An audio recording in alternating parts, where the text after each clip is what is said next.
Hey Mary, I've looked over your lesson plans and here's some feedback for you. My overall impression is very good. I think that these lesson plans are well scaffolded.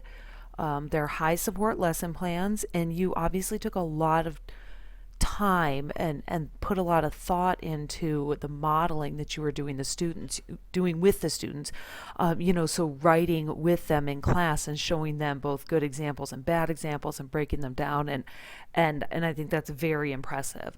So let me just briefly go through the line by line of each of them and tell you spots that I thought were particularly good and that I want you to be able to replicate.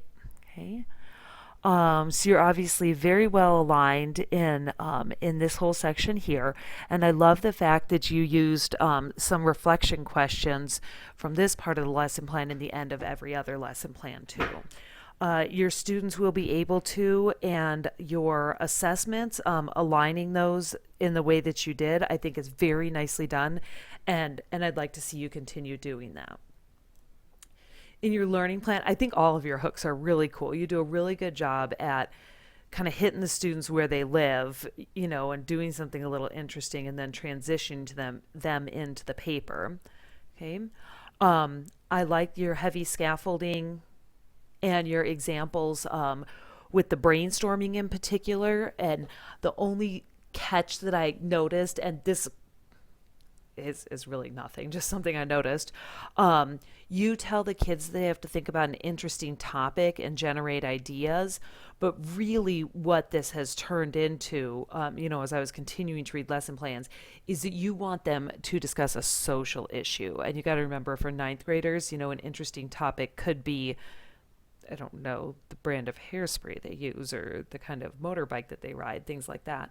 So make sure that you're very clear about that, right up here, instead of just interesting topics that, we've got social issues. But I'm not worried about that. It's just something I noticed. Your verbal checks for understanding are impressive. The fact that you have the kids call back to you what they're doing and the steps for what they're doing before you lead them into the guided practice and their small group pieces. Okay. In your second lesson plan, I again really liked that your students will be able to, and your assessments were specifically aligned with each other, and that you've used reflection questions in the end of each essay, or excuse me, in the end of each lesson plan. And I really like that one of your reflection questions specifically asked them to think about how they can use these kinds of strategies in other classes. I think that's not something that we do often enough for kids, and so I really appreciated that you did that. Again, with the fantastic hook and your direct instruction, and I like that you've really noted, that you'll be note taking on the board so they can be copying things down, and that you'll have additional handout pieces and differentiation for students who need, maybe a little more structure or guided notes or something like that. Okay. Um,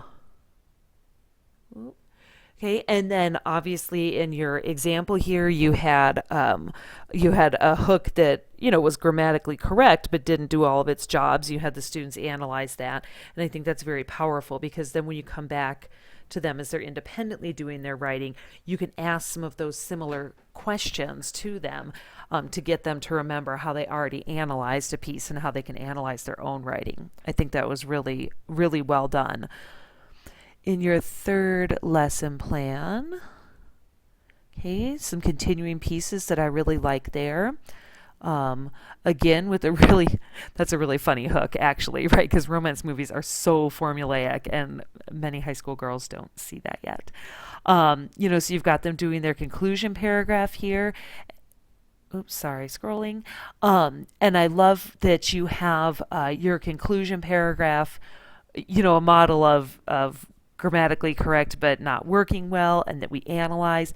The fact that you're consistently doing that through this unit, I think, is really powerful. It's going to teach the students to look at sentences, analyze them, and make them better, and one idea at a time. Well, at least that's our hope, right? But I think that you've done a really good job towards that. Some of your reflection questions in here are really nice too, that it's not just the specifics of what I'm looking for. It holds similar ideas. It rewords a sentence, but you're talking about some audience adaptation too. How did that line make you feel? Did that line make you as a reader stop and think? And this isn't the only place you did that in this unit. You've done that in other places too. And I think that that's really beneficial, that they're thinking about who their audience is and how their writing can really impact their audience, or not, sometimes, as the case is. In your fourth lesson plan, your revision checklist is just impressive. I'm going to scroll down to that really quick and tell you some of the pieces I liked.